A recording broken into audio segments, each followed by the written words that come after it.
Step 2 is to teach butterfly arms, and I teach the arms before I teach the body dolphin. And I teach them how to recover the arms before I teach them how to pull. I begin by getting the swimmers into this position, face down with arms back, but about 6 to 8 inches away from the sides, just floating on the surface, with palms facing up.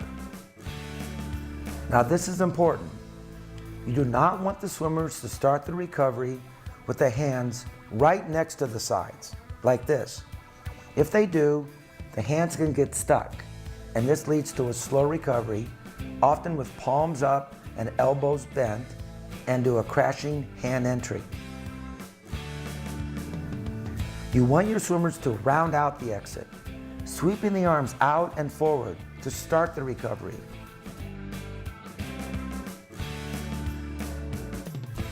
If you use a mirror, this is what the swimmer sees in the mirror.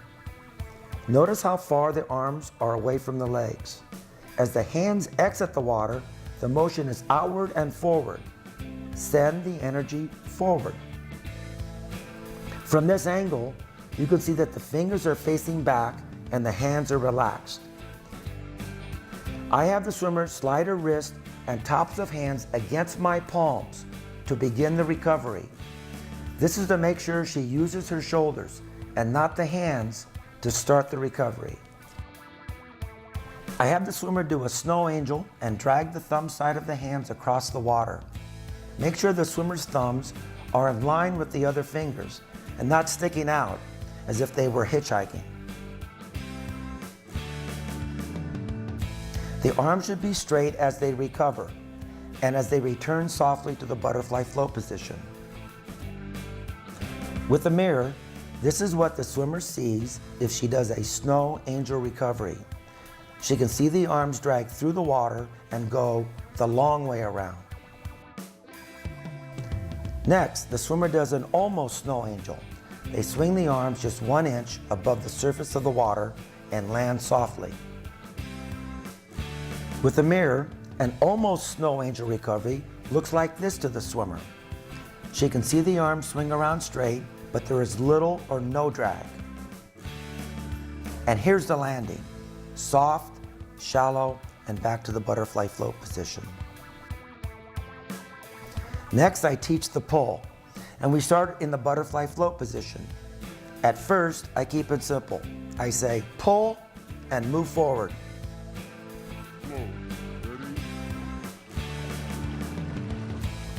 Say pull, swing, float.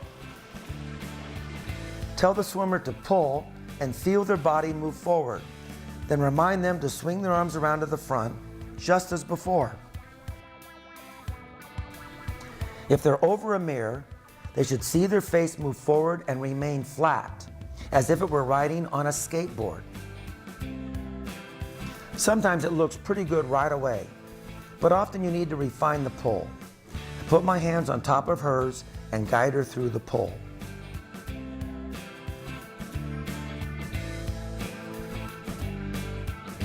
I start by going out just a little more when I turn the palms back and make a vertical forearm with their arms.